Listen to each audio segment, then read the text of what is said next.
untuk menerima firman Tuhan pagi hari ini. Tuhan, terima kasih Bapa untuk setiap pujian penyembahan sudah kami naikkan di hadapan tahta-Mu. Biarlah semua Tuhan boleh berkenan di hati-Mu Bapa. Tiba waktunya, baik kami boleh menerima setiap benih-benih firman-Mu. Biar setiap benih akan ditabur, tidak akan kembali dengan sia-sia Tuhan. Terima kasih Bapa. Berikan kami hati yang mau menerima, telinga seorang murid yang mau mendengar. Biar apa yang menjadi isi hati-Mu Tuhan kami bisa menangkap, bisa mengerti dalam hidup setiap kami Bapa. Terima kasih. Yang di dalam kami berdoa dan kami mengucap syukur. Amin. Shalom Bapak Ibu Saudara, selamat pagi semuanya. Ya, pagi ini kita mau belajar firman Tuhan. Saya dapat tema pagi ini adalah tentang position and condition. Saudara, kita sama-sama tahu bahwa hari-hari ke depan kita sudah mempersiapkan hal-hal yang luar biasa. Kita akan masuk dalam Rosasana dan temanya adalah tentang on position. Tapi hari ini saya mau bagi sedikit tentang position and condition. Ada dua kebenaran yang penting yang perlu kita ketahui dan kita pelajari dan kita pahami oleh kita sebagai anak-anak Tuhan. Yang pertama adalah posisi kita di dalam Kristus Yesus, dan yang kedua adalah kondisi kita di dalam Tuhan. Kita harus tahu posisi kita dan kondisi kita di hadapan Tuhan Yesus. Posisi adalah tempat di mana kita seharusnya berada di titik yang Tuhan tetapkan bagi kita. Dan seharusnya kita mengerti apa posisi kita di hadapan Tuhan dari sejak kita lahir sampai pada hari ini. Kita harus tahu apa sih posisi kita di mata Tuhan. Yang pertama kita mau buka dari Efesus 2 ayat yang ke-10 saudara. Efesus pasal yang kedua ayat yang ke-10 berkata, karena kita ini buatan Allah, diciptakan dalam Kristus Yesus untuk melakukan pekerjaan yang baik yang dipersiapkan Allah sebelumnya. Tuhan mau supaya kita semua hidup di dalamnya. Saya ulang sekali lagi, karena kita ini semua di tempat ini adalah buatan Allah, diciptakan dalam Kristus Yesus untuk melakukan pekerjaan baik yang dipersiapkan Allah sebelumnya. Ia mau supaya kita hidup di dalamnya. Yang pertama yang kita harus tahu, posisi kita di hadapan Tuhan adalah kita semua adalah buatan dan ciptaan Allah yang serupa dan segambar dengan Dia. Dengan kata lain saudara, kita tahu betul kita diciptakan serupa, segambar, dibuat oleh Allah, diciptakan oleh Allah. Yang dikatakan yang dipersiapkan Allah sebelumnya. Sebelum kita lahir, sebelum kita muncul ke dunia ini, Dia sudah mempersiapkan garis hidup kita. Supaya apa? Supaya kita tetap hidup di dalam Dia. Posisi kita buatan Allah, kita ciptaan Allah, dan kita serupa, segambar, dan kita harus hidup di dalamnya. Ini posisi yang harus kita mengerti saudara. Jangan sampai kita lupa akan posisi dasar kita di hadapan Tuhan. Jangan sampai kita lupa bahwa semua yang terjadi itulah kehendak Tuhan atas setiap kita. Jangan sampai kita melupakan dasar ini saudara, posisi dasar ini. Lalu yang kedua, kita buka dari Roma 8 ayat 16 dan 17. Roh itu bersaksi bersama-sama dengan roh kita bahwa kita adalah anak-anak Allah. Dan jika kita adalah anak Allah, maka kita juga adalah ahli waris. Maksudnya orang-orang yang berhak menerima janji-janji Allah, yang akan menerimanya bersama-sama dengan Kristus. Yaitu jika kita menderita bersama-sama dengan Dia, supaya kita juga dipermuliakan bersama-sama dengan Dia. Posisi yang kedua yang kita harus mengerti bahwa kita adalah disebut apa? Anak-anak Allah. Dan yang namanya anak-anak Allah disebutkan adalah kita juga adalah ahli waris yang berhak menerima janji-janji Allah. Masih banyak janji Tuhan di depan sana yang belum kita dapatkan. Kita sedang berlomba-lomba untuk menerima janji dan rencana Tuhan. Tapi kita harus tahu, saya, Bapak Ibu Saudara semuanya punya posisi sebagai anak-anak Allah dan disebutkan sebagai ahli waris yang berhak menerima janji-janji Tuhan.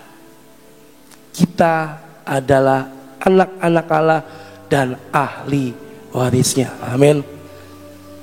Hari ini saudara, dua hal yang saya sudah sebutkan tadi. Kita buatan Allah, diciptakan Allah.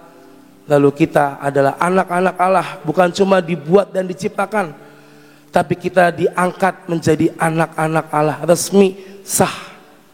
Ada akta lahirnya dalam kerajaan surga. Disebut anak-anak Allah dan disebut ahli waris kerajaan Tuhan. Dari dua hal ini saudara, pernah gak kita bayangin betapa besar dan dahsyat kita di hadapan Tuhan? Kita punya posisi istimewa di garis terdepan sebagai anak-anak Allah. Kita punya status yang luar biasa, anak-anak Allah, ahli warisnya, segambar dan serupa dengan Allah. Betapa dahsyatnya semua status kita di hadapan Tuhan. Tetapi pertanyaannya hari ini adalah, apakah kita sekarang ada di dalam kedua hal tadi, saudara? Apakah kita ada dalam posisi tersebut? Banyak hal-hal yang menjadi pengaruh besar sampai membuat kita bergeser posisinya di hadapan Tuhan. Banyak mungkin kejadian-kejadian yang mungkin tidak mengenakan buat daging ini, yang akhirnya membuat posisi kita menjadi bergeser karena kecewa, karena lelah menunggu janji Tuhan, karena kurang iman dan percayanya berkurang karena tidak melihat pertolongan yang kunjung datang. Hal-hal itu, kondisi-kondisi itu yang membuat posisi kita bergeser di hadapan Tuhan. Kondisi rohani dan jasmani, ini dua hal yang bisa mempengaruhi posisi kita di hadapan Tuhan. Kondisi kita berkaitan dengan situasi kita saat kita menjalani hidup sehari-hari. Kadang kita tahu bahwa kita baca firman hari ini ya, kita diciptakan buatan Allah, kita disebut anak-anak Allah, ahli warisnya, berhak menerima janji Tuhan. Amin, sepakat. Saya percaya ini firman buat saya. Tetapi di dalam keadaan hidup sehari-hari, kondisinya mungkin berbeda dengan apa yang kita baca pagi hari ini. Kondisinya mungkin tidak sama dengan apa yang kita aminkan. Amin, janji Tuhan kami terima dengan utuh, firman jadi daging. Tapi kadang kondisi yang berubah-ubah itu yang membuat posisi kita apakah akan tetap stay di posisi yang tepat atau mungkin bergeser. Yang tadi saya katakan, kondisi itu punya pengaruh yang besar dalam kehidupan jasmani dan rohani kita. Kalau kondisi kita lagi fine, baik, all good, semua akan beres. Pelayanan semangat, diberkati dengan sangat ajaib. Tetapi ketika kondisi sedang tidak baik-baik saja, banyak pelajaran hidup yang harus kita pelajari. Banyak mungkin cobaan yang harus kita jalani, kita hadapi. Apakah akan tetap all good dalam sisi kerohanian kita, dalam pelayanan kita kepada Tuhan, saudara? Tapi satu hal, apapun kondisinya, kita punya kuasa untuk mengendalikan semua kondisi itu. Kita punya kuasa untuk mengendalikan kondisi-kondisi itu. Ketika mungkin cobaan datang, pilihannya kita mau hadapi, percaya Tuhan yang bela, Tuhan yang buka jalan, atau kita memilih menyerah dengan kondisi yang ada dan berkata, mana janji Tuhan, mana jawaban Tuhan, udahlah saya menyerah dan saya mundur dengan kondisi seperti ini. Setiap kita punya kuasa yang sama yang Tuhan berikan dalam hidup kita. Kita punya pikiran, kita punya perasaan yang sama yang Tuhan berikan dalam hidup setiap kita. Tapi yang membedakan kita mau nggak mengendalikan semua hal-hal itu, atau kita lebih memilih untuk mundur dan menyerah. Ayub, kita sama-sama tahu, dia dalam kondisi yang all good, semuanya baik, semuanya berjalan dengan lancar, diberkati dengan sangat ajaib, semuanya fine dan good. Tapi ketika kondisi yang berbeda datang dengan tiba-tiba, hilang semuanya. Apakah Ayub mencela Tuhan, saudara? Apakah Ayub meninggalkan Tuhan? Dan apakah Ayub berkata sama Tuhan, Tuhan udahlah, semuanya sudah hilang dari hidupku, aku juga udah gak percaya lagi sama Engkau, lebih baik saya hidup tanpa Engkau, saya menyerah dan saya mundur. Tapi Ayub tidak lakukan itu kan, saudara. Dia tetap berdoa, dia tetap percaya, dia tetap berpegang teguh sama Tuhan. Ayub 23 ayat 8 sampai 12. Sesungguhnya kalau aku berjalan ke timur, ia tidak di sana, atau ke barat, tidak ku dapati dia. Di utara ku cari dia, ia tidak tampak. Aku berpaling ke selatan, aku tidak melihat dia. Karena ia tahu jalan hidupku, seandainya ia menguji aku akan timbul seperti emas. Kakiku tetap mengikuti jejaknya, aku menuruti jalannya dan tidak menyimpang. Perintah dari bibirnya tidak kulanggar, dalam sanubariku kusimpan ucapan mulutnya. Ini adalah ungkapan seorang Ayub, saudara. Ketika mungkin seakan-akan kayak semua jalan tidak ada jalan keluarnya, dan kayak mungkin seakan-akan kayak Tuhan mungkin meninggalkan hidupnya. Dia berkata dari utara nggak dapat, di barat pun juga nggak akan ketemu, di selatan juga nggak akan muncul, ya kan? Tapi Ayub berkata ayat 10, karena ia tahu jalan hidupku, seandainya ia menguji aku, Ayub berkata, aku akan timbul seperti emas. Dan responnya ayat 11 dikatakan, kakiku tetap mengikuti jejaknya. Ayub menuruti jalannya dan tidak menyimpang. Dalam kondisi yang hancur, sehancur-hancurnya, dia kehilangan segalanya. Tapi dia bisa mengendalikan kondisi situasi dalam hidupnya, dan dia tidak memilih untuk menyimpang dari jalan Tuhan. Meskipun kayak seakan-akan ditinggalkan dan seakan-akan kayak gak ada jalan keluar, tapi Ayub yang dia perbuat adalah, kakiku tetap mengikuti jejaknya, aku menuruti jalannya dan tidak menyimpang. 12.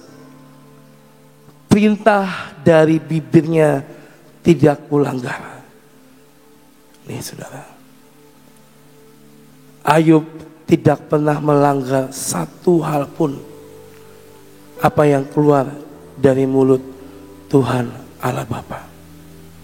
Dia bisa mengendalikan kondisinya dalam kehidupannya. Dia bisa dengan tenang tetap berpegang teguh, percaya menghadapi situasi kondisi yang ada.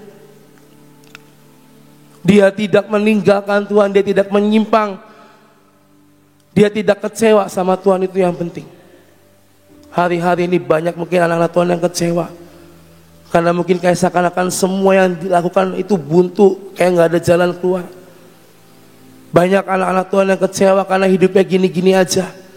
Mana berkat Tuhan, mana kelimpahan, mana janji Tuhan. Atau mungkin banyak anak-anak Tuhan yang kecewa karena doanya tidak dijawab sama Tuhan.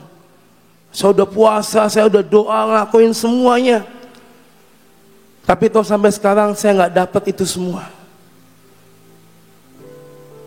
Inilah kondisi yang mempengaruhi posisi kita yang dahsyat di hadapan Tuhan sebagai ciptaan dan anak-anaknya. Ayub bisa mengendalikan itu. Kita pun punya kuasa yang sama seperti Ayub, amin. Bisa mengendalikan semuanya itu. Pilihannya, kita mau kalah atau kita mau fight, bertarung, melawan sampai tuntas, sampai kemenangan jadi bagian setiap kita. Tadi lagu terakhir, ini lagu yang udah lama banget ya saudara ya. Mungkin yang ikut baca dari awal tahu lagu ini. Dikatakan menjadi penuntas dan penggenap janjimu sampai akhir. Inilah yang sedang didengung-dengungkan untuk kita bisa mencapai garis akhir, menyongsong Rosh Hasanah dengan posisi yang pas dan tepat, saudara. Makanya kenapa kita diajar untuk tahu panggilan kita, ya kan? Kita sekali lagi mengerti panggilan kita di hadapan Tuhan. Mari, biar kita bisa menyongsong hari ke depan, terutama tanggal 1 Oktober, dengan hati yang pas, pikiran yang pas, tubuh jiwa roh yang pas di hadapan Tuhan. Sehingga pengurapan yang akan kita terima, itu menjadi pengurapan yang luar biasa di hidup kita. Kondisi apapun dalam hidup kita tidak akan bisa menggeser posisi kita di hadapan Tuhan. Amin. Apapun kondisimu hari-hari ini, apapun yang sedang kau hadapi hari-hari ini, mari bertarung, lawan, hadapi itu bersama dengan Tuhan. Saya percaya Tuhan yang membela kita, Dia Tuhan yang tidak pernah meninggalkan kita. Ya, untuk kita tetap berada di posisi itu, apa yang harus kita perbuat? Saya mau bagi dua hal hari ini. Yang pertama, kita buka dari Matius 22 ayat 37 sampai 40.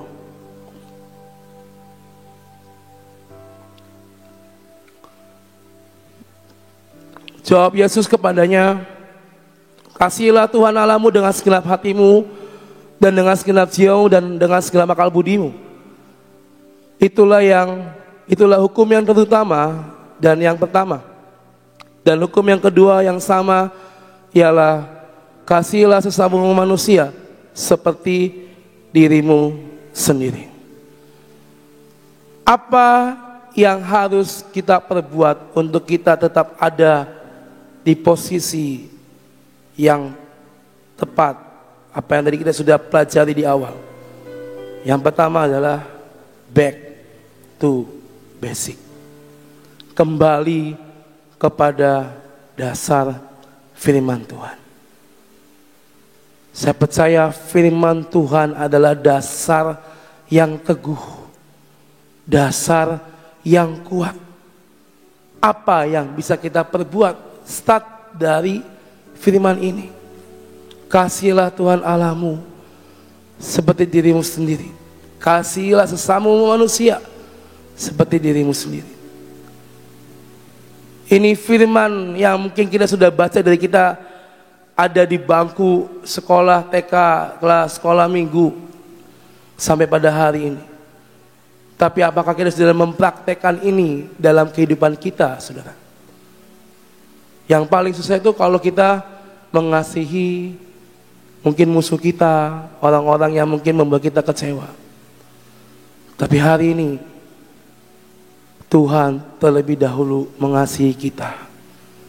Masakah kita nggak mau mengasihi sesama kita, yang notabene sesama kita adalah sama-sama buatan dan ciptaan Allah?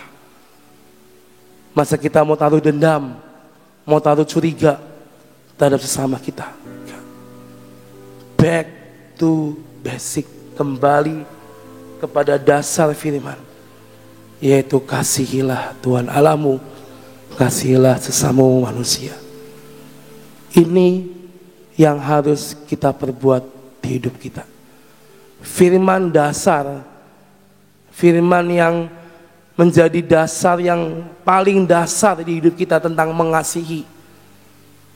Apakah kita sudah melakukan ini dalam kehidupan kita, saudara? Pertanyaan itu buat kita semua pagi hari ini. Apakah kita sudah mempraktekkan dalam Matius 22 ini? Mengasihi, mengasihi, dan mengasihi.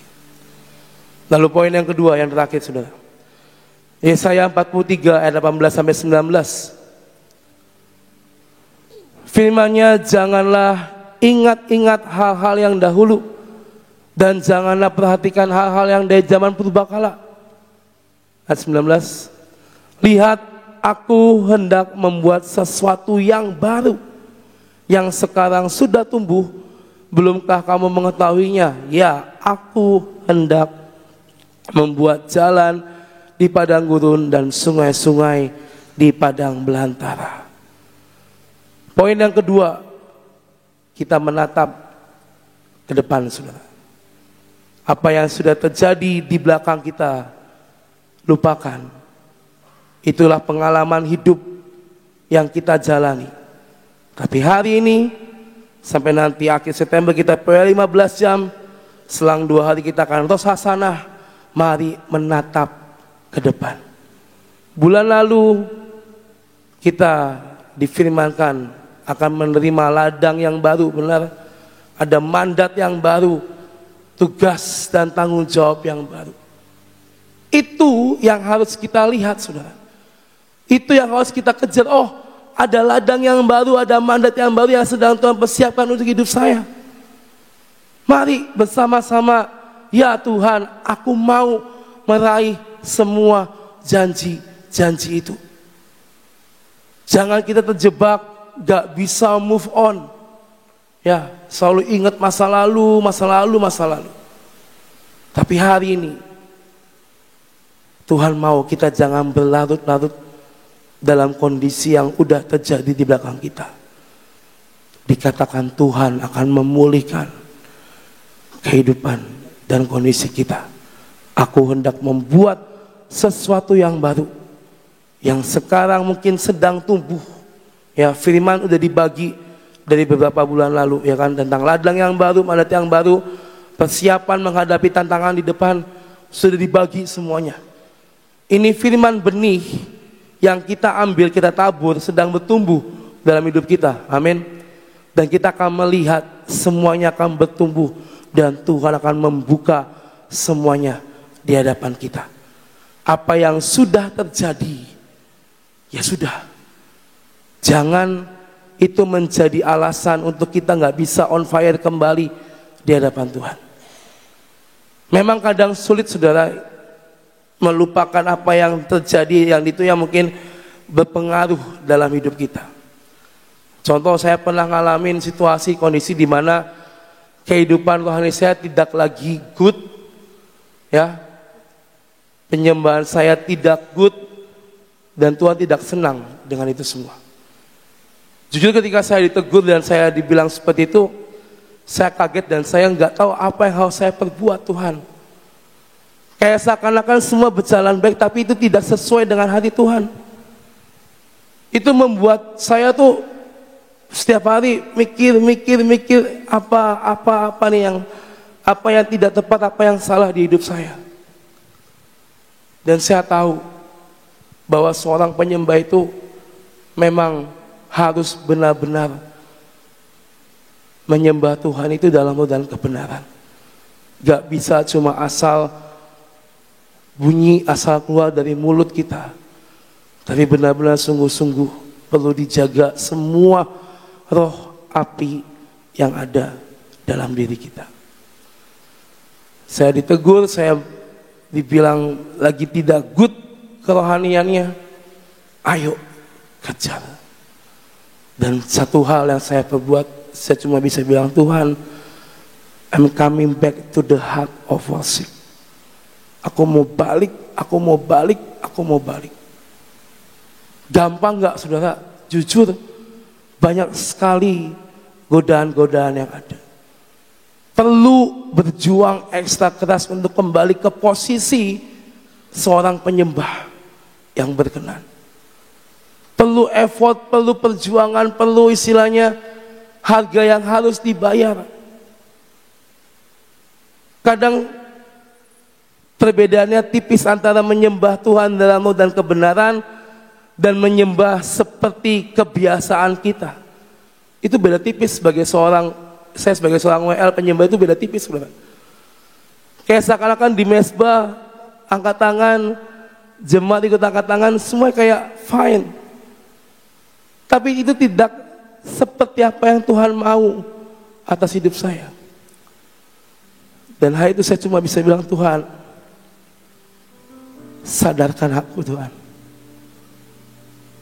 Kalau mungkin aku terjebak dalam kondisi kebiasaan, rutinitas, dan gak lagi mencari Engkau, sadarkan aku. Hari ini saudara, ayo. Apa yang sudah terjadi di belakang, itu menjadi pembelajaran buat kita.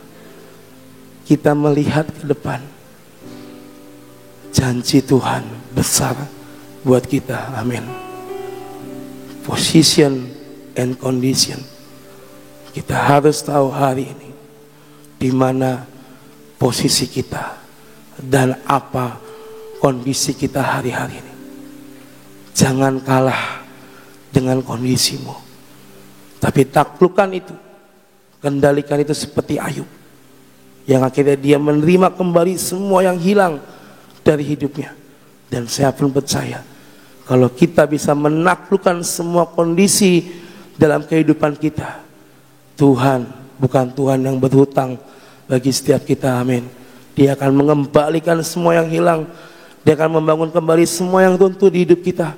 Apapun itu, bukan cuma soal berkat, tapi semua tentang keintiman, apapun itu penyembahan dan segala macam, Tuhan sedang kembalikan di hidup setiap kita, amin. Tuhan berkati kita semua pagi hari ini. Ya, saudara belajar apapun kondisinya tetap dalam posisi yang benar, ya. Biarlah kita sebagai anak-anak Tuhan selalu mengerti kondisi tidak pernah sama, ya. Hari ini kondisinya hujan, tiba-tiba siang bisa panas. Sesuatu hal kadang-kadang kondisi itu tidak menentu, apalagi zaman sekarang, ya. Hari ini bisa senang, sebentar lagi bisa tiba-tiba ada masalah yang membuat kita goncang, ya. Itu adalah kondisi yang tidak tetap dalam kehidupan kita dan semua orang mengalami. Jadi bukan saudara aja yang mengalami, semuanya, ya. Contoh misalnya, dalam keadaan anak yang saat ini sedang tes, ya, sudah belajar, siap, rasanya siap, saat tiba-tiba dalam sekejap bisa menghadapi suatu kondisi yang berbeda. Pada saat menghadapi persoalan, ternyata tidak pas dengan apa yang dia pelajari. Nah, itulah namanya kondisi, ya. Kadang-kadang bisa berubah, tapi satu perkara, belajar apapun kondisinya, buat posisi kamu pas di hadapan Tuhan. Itu yang membuat selalu ada jalan. Sesuatu posisi yang tepat itu selalu ada jalan keluar. Kalau kita itu sudah menghadapi sesuatu, sudah goncang dulu, sudah tidak fokus lagi, ini namanya posisi kamu goyang. Nah, selama posisi kamu goyang, kamu tidak bisa fokus, kamu tidak tahu apa yang harus kamu kerjakan di hadapan. Tapi kalau apapun kondisinya, engkau punya posisi yang pas, itu adalah gini, tenang dan percaya. Ya. Sebenarnya posisi yang benar di hadapan Tuhan itu tenang dan percaya. Betul? Kalau engkau tenang dan percaya, pasti ada pertolongan di depan. Jalani aja. Maka kondisi kamu akan tenang. Seperti firman Tuhan katakan, saat menghadapi badai, Tuhan Yesus bersama murid-muridnya, semuanya dalam kondisi yang tidak baik. Ya kan? Mereka tidak sadar bahwa di situ ada Tuhan. Lalu Tuhan katakan, tenang aja. Tenang. Di dalam ketenangan, lalu mereka sadar, oh ya tenang, ada Tuhan. Badai itu akhirnya berhenti. Karena ada apa? Ada Tuhan. Letakkan posisimu pada tempat yang benar, maka engkau akan dapat melihat kemuliaan Tuhan. Yuk kita doa. Terima kasih Bapak untuk firman-Mu. Terima kasih untuk doa-doa yang akan kami naikkan di hadapan kepadamu Tuhan. Terima kasih buat pujian dan penyembahan. Dan saat ini kami datang di hadapan-Mu Tuhan. Apapun keadaan dan kondisi yang Kau izinkan terjadi dalam hidup kami, ingatkan kami Tuhan, untuk kami tenang dan percaya. Sebab di tengah-tengah badai, Engkau selalu ada bersama dengan kami. Terima kasih untuk kasih setia-Mu. Biarlah ini menjadi suatu pedoman dalam hidup kami Tuhan. Dimanapun juga, keadaan apapun juga, kami tahu Engkau adalah Immanuel. Engkau beserta dengan kami. Terima kasih untuk kasih setia-Mu. Bapak, saat ini kami datang di hadapan-Mu. Kami tetap mau berdoa untuk rencana Pelkada ini ya Tuhan. 38 provinsi yang saat ini sedang menghadapi pemilihan Pelkada, baik wali kota, bupati maupun gubernur Tuhan. Kami berdoa saat ini Engkau yang akan memilihkan. Engkau lebih tahu hati setiap orang-orang yang ingin menjadi pemimpin-pemimpin Tuhan untuk Pelkada ini. Kami memang tidak mengenal mereka, tapi kami tahu Engkau mengenal mereka. Engkau tahu keadaan di kota ini juga Tuhan. Akan terjadi pemilihan wali kota, bupati. Kami minta anugerah-Mu turun. Engkau turun tangan Tuhan untuk semua 38 provinsi ini. Engkau yang memilihkan seorang pemimpin yang terbaik Tuhan. Yang cinta kepada rakyat Tuhan. Yang takut akan Engkau, yang tidak mementingkan diri sendiri. Inilah kerinduan kami Tuhan, yang mempunyai kerinduan untuk membangun kota, daerah di mana mereka akan terpilih. Bapa, kami sungguh sangat rindu Engkau memperhatikan akan negara kami ini, supaya sampai di pelosok-pelosok mereka mengalami apa arti kelimpahan Tuhan, apa arti kemerdekaan. Terima kasih untuk semuanya. Kami saat ini juga berdoa Tuhan untuk Bapak Presiden kami yang lama, yang saat ini masih tetap memimpin akan keadaan Indonesia, dan juga akan Bapak Presiden dan Wakil Presiden yang baru. Tuhan, baik Presiden dan Wakil Presiden yang lama maupun yang baru, kami berdoa, biarlah Engkau yang akan mengarahkan, bisa searah, bisa sejalan, bisa menerima tongkat estafet dan meneruskan semuanya Tuhan, supaya apa yang sudah dicanangkan Tuhan yang berasal daripadamu biar dapat diteruskan. Inilah doa yang kami naikkan di hadapan Tuhan. Bapak, kami tetap berdoa saat ini untuk bencana alam. Tetap kami mau berdiri untuk bangsa dan negara ini. Biarlah Engkau yang akan mengatur segala sesuatunya Bapak. Lempengan-lempengan yang ada di bawah bumi semua ada dalam otoritas yang daripadamu. Oleh karena itu Engkau sanggup mengatur, tidak akan terjadi pergeseran, atau pergeserannya hanya sedikit Tuhan, sehingga tidak akan terjadi suatu goncangan yang membuat tsunami maupun bencana alam yang sangat membahayakan bangsa dan negara kami. Terima kasih untuk kasih setiamu Bapak. Kami juga berdoa saat ini ya Tuhan, biarlah telinga kami Kau beri filter, mata kami Kau beri filter, sehingga apapun yang kami dengar, berita-berita di sekitar kami semua filter Tuhan, mana yang baik dan mana yang tidak.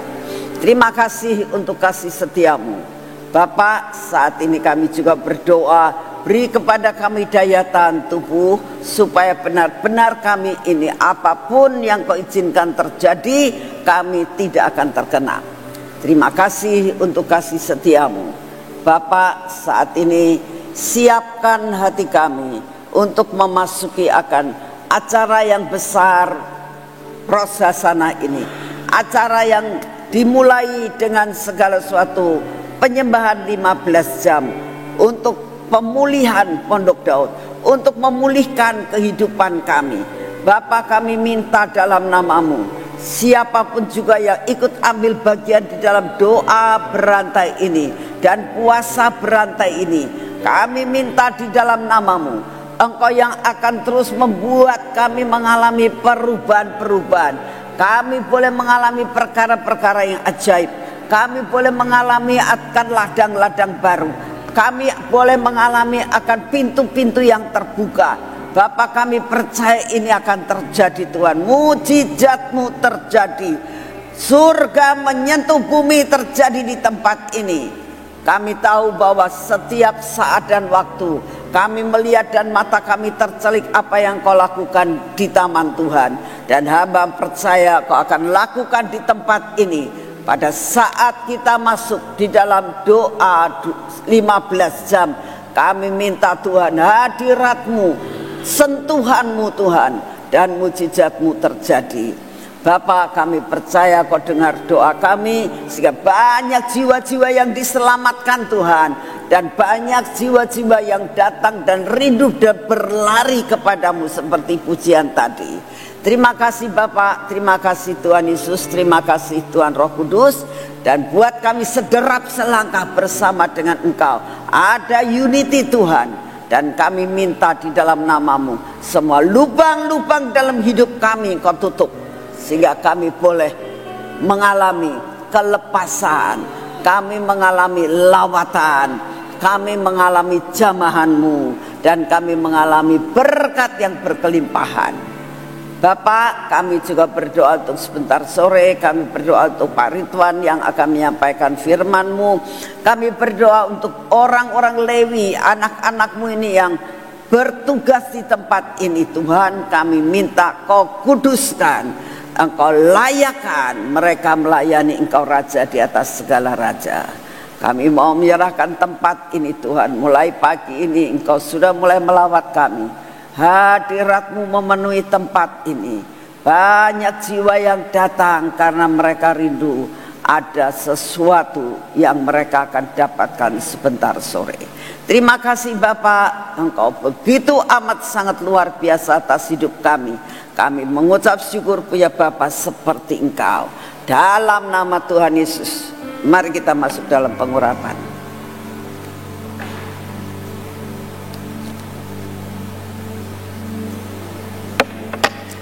Terima kasih Tuhan. Biarlah pada pagi hari ini sampai malam nanti pengurapan-Mu tidak akan pernah undur daripada kami. Dalam nama Tuhan Yesus, biar pengurapan yang berasal daripada-Mu tidak akan turun. Dalam nama Tuhan Yesus, Mata kami Tuhan Kau urapi, telinga kami Tuhan,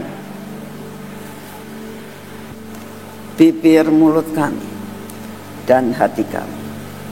Tuhan tolong kami supaya dalam menghadapi apapun kami tetap tahu, tenang dan percaya Engkau ada beserta dengan kami. Biarlah semua yang tidak baik dalam hidup kami Engkau yang hancurkan ya Tuhan. Kau berkati tangan kami, karena kami tangan ini akan kami pakai untuk bekerja hari ini. Kaki kami akan pakai untuk berjalan Tuhan. Mohon anugerah-Mu, pimpin perjalanan kami, berkati tangan kami, supaya apa yang kami kerjakan menjadi berhasil, dan berkat-Mu, jatah-Mu kami terima dengan utuh. Dalam nama Tuhan Yesus kami mengucap syukur untuk kasih setia-Mu yang tidak pernah berubah. Dalam nama Tuhan Yesus, amin. Tuhan memberkati saudara semuanya. Selamat pagi.